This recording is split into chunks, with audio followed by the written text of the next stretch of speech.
Bonjour à tous, je m'appelle Gwendolyn Flair, je suis cavalière de concours complet, membre de l'équipe de France et on se retrouve aujourd'hui parce que je suis ravie de vous parler de mon nouveau projet qui est la Gwen Story. La Gwen Story, c'est quoi? Ça va être un rendez-vous mensuel où je vais vous présenter les insides des écuries, de mon écurie qui est située au cœur du Lauragais, l'écurie des Warnes à 20 minutes de Toulouse. Warnes, pour la petite anecdote, ça veut dire fer en breton. Et on va se retrouver du coup tous les mois. Allez, on se retrouve dans le bureau pour vous parler plus en détail de cette Gwen Story. À travers ce format de vidéo, on a envie de vous montrer l'envers du décor d'une écurie de haut niveau. J'ai envie de vous présenter mon équipe, j'ai envie de vous présenter mes chevaux, faire le débrief de mes résultats en concours, mes sensations. J'ai envie de vous montrer quelles sont mes tâches quotidiennes, comment s'organise une écurie de haut niveau. On va vous partager des trucs et astuces, des exercices à cheval, comment se prépare un cavalier et son cheval pour aller sur des compétitions, mais aussi des rencontres avec des grands cavaliers, mais également des juges par exemple. En tout cas, n'hésitez surtout pas à nous dire ce que vous aimeriez voir en commentaire.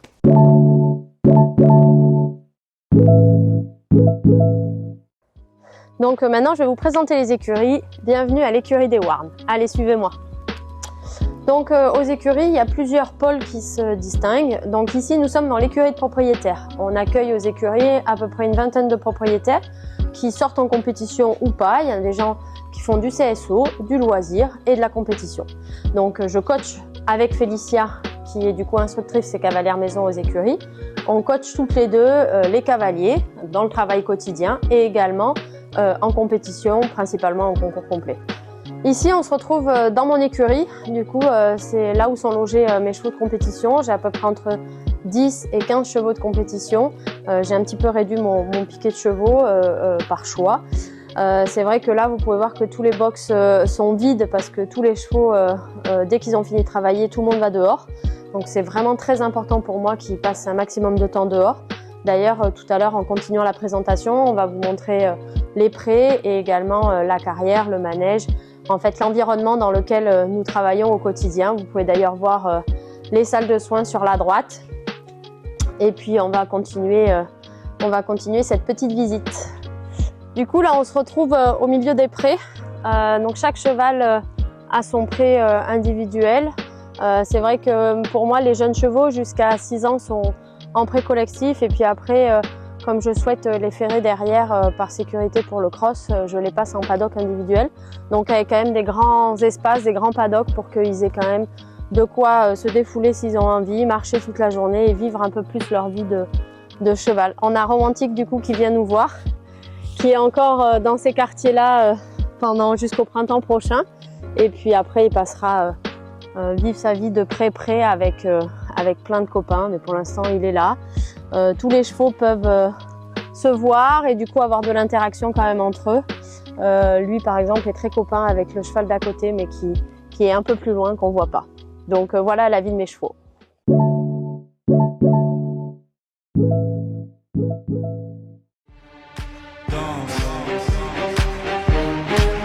Alors on danse, alors on chante.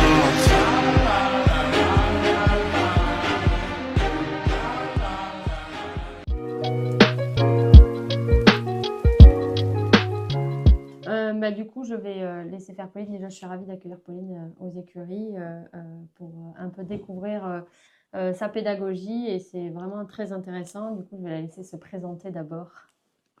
Alors bonjour, Pauline Basquin, je suis écuyer au Cadre Noir à Saumur dans la discipline du dressage.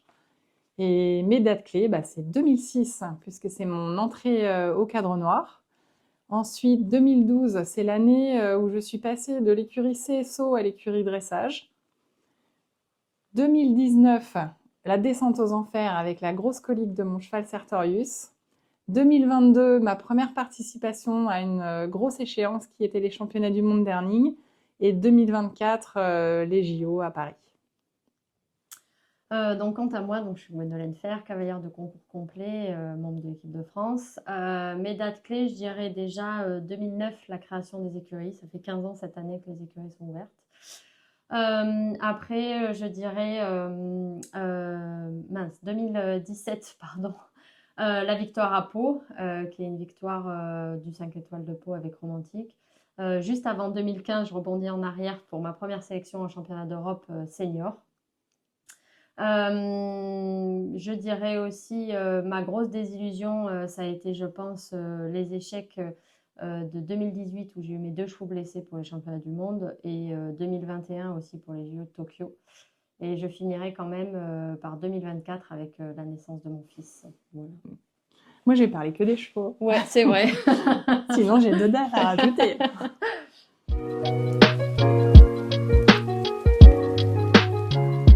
Alors moi, oui, ça a eu une influence puisque donc j'ai été embauchée au Cadre Noir pour l'écurie du saut d'obstacles. Et quand j'ai eu mes enfants, alors le premier Arthur en 2010, c'était un peu compliqué de sortir en compétition. Je pense qu'en CSO, si on n'est pas tous les week-ends en concours, c'est difficile d'être compétitif. Et quand j'ai eu le deuxième, Camille, c'est là où j'ai décidé d'arrêter la compétition et de partir plus sur l'écurie. Alors nous, on l'appelle l'écurie Prestige, c'est l'écurie du Gala. Gala du Cadre Noir. Et cette écurie est couplée à l'écurie dressage. Et quand je suis arrivée à l'écurie Prestige, j'ai eu la chance de récupérer Liaison, qui a été mon premier cheval de dressage. Mais c'est vraiment quand j'ai eu les enfants que j'ai choisi de changer d'orientation, de discipline. Qui finalement est un super choix. Je ne regrette rien. Quant à moi, je pense pas que directement ça m'a pénalisée ou autre. Je pense que dans mon sport, on remarque quand même qu'il y a beaucoup de femmes, en tout cas à l'étranger, pas en France, hein, mais à l'étranger, que Thierry Touzin, à partir du moment où j'ai été performante, j'ai été sélectionnée. Quand je l'étais pas, j'étais pas sélectionnée, tout simplement. Par contre, je pense que malgré tout, que vis-à-vis des propriétaires de chevaux, ils sont peut-être plus frileux quand même avec des femmes et que pendant très longtemps, j'avais que des propriétaires femmes qui me confiaient des chevaux, à part mon frère. Mais sinon, c'est un peu ça que j'ai remarqué quand même, que j'avais peut-être que des propriétaires femmes. Mais sinon, je pense pas que ça m'ait handicapée. Je pense en plus qu'on a des chevaux qui peuvent être faits pour des femmes, d'autres chevaux qui peuvent être faits pour des hommes et que voilà, on est aussi bon qu'eux. Et je suis d'accord. Donc moi, ça ne m'a pas handicapée, ça m'a influencée. Oui, voilà.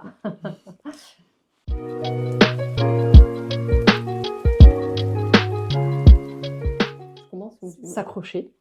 S'accrocher, oui, ça c'est sûr. Je pense que ce soit homme ou femme, de toute façon, il faut s'accrocher, il faut travailler beaucoup, beaucoup. Je pense qu'on l'a suffisamment dit que le talent ne suffisait plus. Je pense que la détermination et le travail sont quand même des points très, très importants. Qui pour moi sont la motivation, détermination et le travail. Être patient et se remettre en question toujours et toujours.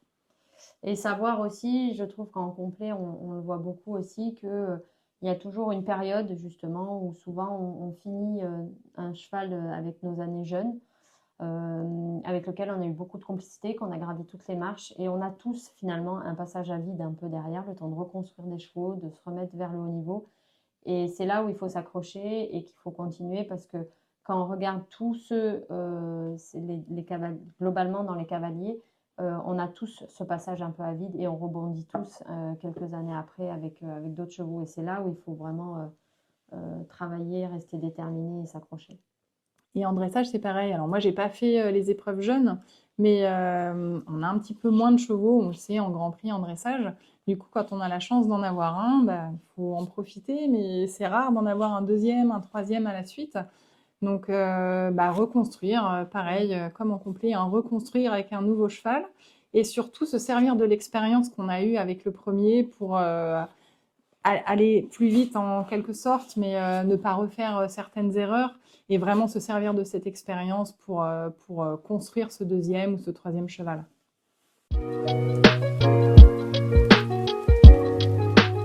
Moi, au Cadre Noir, j'ai 3 missions qui sont la compétition, la participation au gala du Cadre Noir et la formation.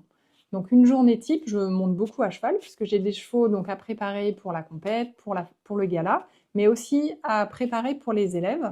Et en parallèle, j'ai des cours aussi. Alors moi, je m'occupe des DES cours, donc ceux qui sont en alternance dans la discipline du dressage.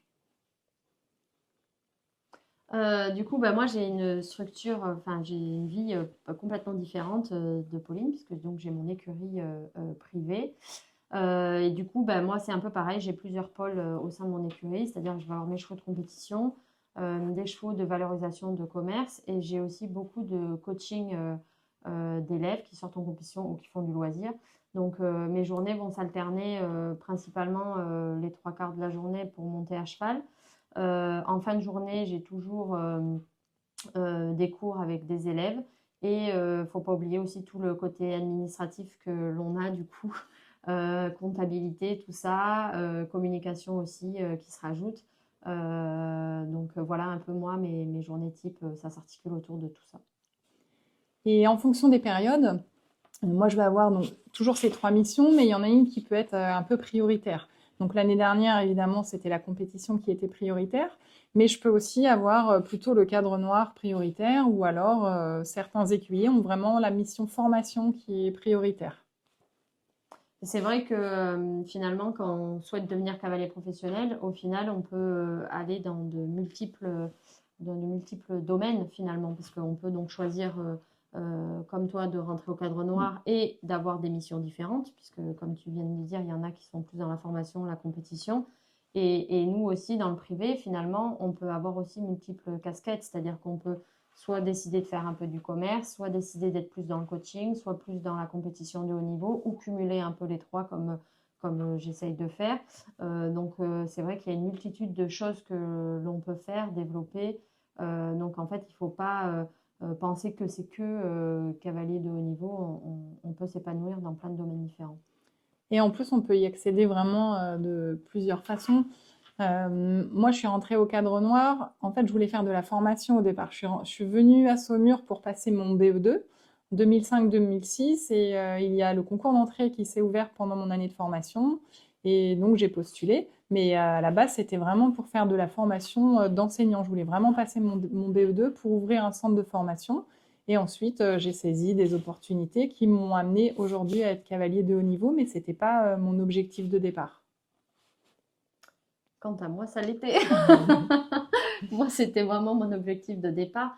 Mais c'est vrai qu'après, des fois, les aléas de la vie fait qu'on peut vendre un cheval, on peut se restructurer, enfin, on peut faire des choses différentes. Mais en tout cas, il y a quand même pas mal de choses et je pense qu'effectivement, saisir les opportunités, c'est des choses qui sont importantes.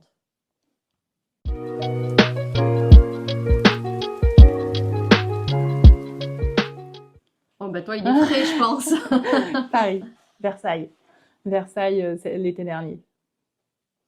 J'avoue que même moi, ça reste un beau souvenir parce que je suis du coup allée les voir en tant que spectatrice et déjà le cross et puis même je trouve pour le dressage, la RLM et tout, il y avait vraiment une ambiance de folie. C'était vraiment, c'était très chouette, hein. Ouais, ce qui faisait chaud au cœur, moi en tant que dresseuse, c'était la ferveur du public et de voir que le dressage a plu autant cette année. Mais c'est vrai que du coup, moi, mon meilleur souvenir, c'est forcément Pau avec Romantique quand j'ai gagné le 5 étoiles. Et c'est exactement, je rebondis sur toi, parce que moi, ce qui m'avait marqué encore aujourd'hui, c'était cette ferveur du public sur le cross qui nous pousse et qui nous encourage quand on est dans un public français, enfin, avec le public français. Et c'est vrai que, étant donné que j'ai connu ça à Pau avec finalement beaucoup moins de monde qu'à Versailles, je me dis, à Versailles, ça devait être magique d'avoir ce public-là derrière soi. On se sentait porté dès l'entrée en piste. Ouais. Jamais on est applaudi avant de rentrer en piste. Et là, avant de partir sur la reprise, et là, on sentait vraiment 17 000 personnes, je crois, des drapeaux bleu, blanc, rouge partout. On se sentait vraiment porté.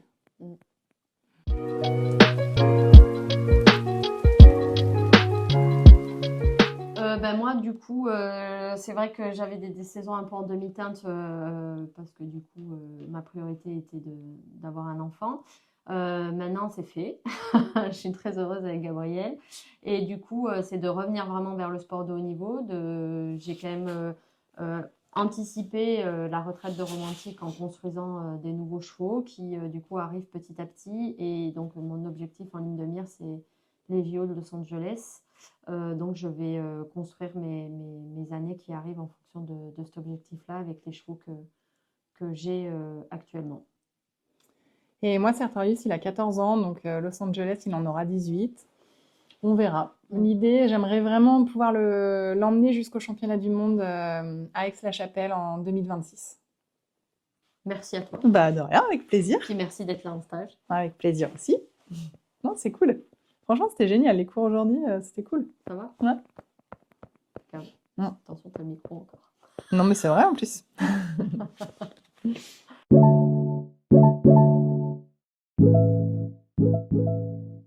À travers ce format de vidéo, l'idée c'est aussi de pouvoir faire des débriefings de concours, de vous faire passer un peu le ressenti que j'ai eu sur mes chevaux. Donc là, c'est vrai que pour récapituler un peu cette fin d'année, j'ai pu reprendre des compétitions du coup après mon accouchement de notre petit Gabriel le 12 août.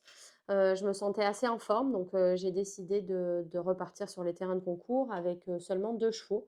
Mais ce sont les 2 chevaux qui n'avaient pas fait de complet cette année, donc Erin Dujo et Fashion Fourroy, qui avaient quand même fait quelques parcours de saut d'obstacles avec Thibaut Pomarès, mon coach CSO. Et donc j'ai choisi de reprendre les terrains de retrouver les terrains de complet finalement en cette fin d'année pour plusieurs raisons. C'est quand même un choix un peu stratégique. Pourquoi? Parce que j'avais déjà, premièrement, envie de me faire plaisir, de retrouver un peu le cross, cette adrénaline, et également de pouvoir repartir sur du concours assez facile, que mes chevaux ressortent un petit peu en compétition, de telle façon à ce que l'année prochaine, je puisse attaquer les concours de façon un peu plus, je dirais, tout de suite un petit peu plus dans le vif du sujet.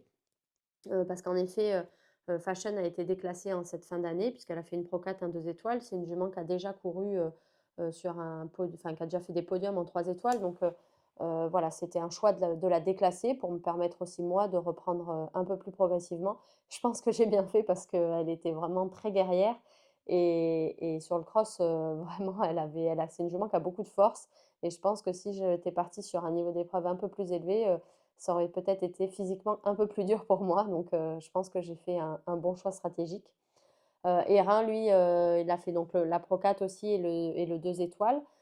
C'est un cheval qui, par contre, était plus dans son niveau d'épreuve parce que finalement, à 6 ans, il a juste couru un 2 étoiles court. Donc, je suis encore plus ravie de son comportement. C'est vrai que si on repart un peu en détail, les 2 chevaux, que ce soit à Pompadour ou au Pouget, ont dressé à plus de 75%. Ils avaient même une égalité parfaite au Pouget. Ça, c'est vraiment super. J'ai retrouvé des chevaux vraiment disponibles et j'en remercie encore Anthony Père qui m'a travaillé pas mal de mes chevaux, qui me les a entretenus sur le plat. J'ai eu beaucoup de chance de trouver de super collaborations cette année, ce qui m'a permis d'être sereine, de pouvoir prendre mon temps aussi et de profiter de ma grossesse. Et j'ai retrouvé des chevaux au top. Donc je remercie encore Anthony, Louis Séchal qui m'a sorti des chevaux en compétition en complet, Thibaut Pomarès aussi sur le plat et Félicia Husson qui les monte à la maison et Élise aussi qui fait pas mal de choses sur les chevaux, notamment les extérieurs, les longes, etc. Euh, Sans toute cette équipe derrière moi, c'est vrai que j'aurais pas pu reprendre les compétitions tout de suite parce que les chevaux n'auraient pas été prêts à repartir en concours tout de suite. Donc après, donc je reviens, je me suis un petit peu laissée, j'ai dérapé un petit peu. Donc c'est vrai que les 2 chevaux étaient vraiment super sur le dressage. Sur le cross, je trouve que c'est pareil. J'ai bien fait de reprendre tranquillement sur une pocate avant de faire le 2 étoiles du Pouget. Les chevaux étaient vraiment bien. Fashion, donc comme je disais tout à l'heure, très guerrière. Donc ça c'est de toute façon, c'est elle. Mais du coup, elle a fait un très bon cross, très facile. Erin, lui, c'était son premier 2 étoiles long et il a aussi très bien couru. On voit qu'il est plus jeune parce que sur toutes les difficultés techniques, il était super, mais c'est un cheval qui a encore besoin de courir, en fait, tout simplement, qu'on voit qu'il a pas couru de l'année. Le lendemain, du coup, les 2 chevaux étaient très très bien sur le CSO. Un petit 4 points pour Fashion qui est normalement son point fort, mais c'est le sport et ça arrive. Du coup, elle finit 7e de ces 2 étoiles et Erin est sans faute, lui, et du coup, finit 2e de son premier 2 étoiles long. Donc, on était vraiment ravis et c'est vraiment 2 chevaux en qui je crois beaucoup. Donc, ça m'a fait vraiment plaisir de retrouver les terrains. Ça m'a vraiment fait plaisir de refaire du concours avec eux. Et ça m'a aussi donné des indications pour l'année prochaine. Par exemple, les reins, je sais qu'il va falloir qu'ils redémarrent assez doucement. Fashion, elle est en pleine forme, donc elle devrait suivre le début de saison qu'on a prévu. Je reviendrai avec vous dans une prochaine vidéo pour vous parler de tout ça, de mon piquet de chevaux, de mon début de saison, puisque j'aurai aussi Galoué du Biolay qu'a monté Louis cette année en Pro 2 et 3 étoiles, pardon. Donc je reviendrai vers vous sur tout ce piquet de chevaux que j'ai l'année prochaine, sur mes ambitions, sur mes objectifs, parce qu'effectivement maintenant il faut cumuler aussi avec le fait d'être maman. C'est toute une organisation à trouver, mais on a beaucoup de chance, j'ai beaucoup de chance d'être très bien entourée, d'une part avec Maxime du coup, et puis aussi avec toutes nos deux familles respectives, plus de nombreuses tatas. C'est vrai que ça va me permettre de pouvoir faire du sport de haut niveau, de faire ma vie de sportive et en même temps de pouvoir profiter de mon enfant. Du coup, voilà, donc on se retrouve dans la prochaine vidéo pour vous décrire un petit peu les prochains objectifs et mes chevaux pour la saison prochaine. À bientôt!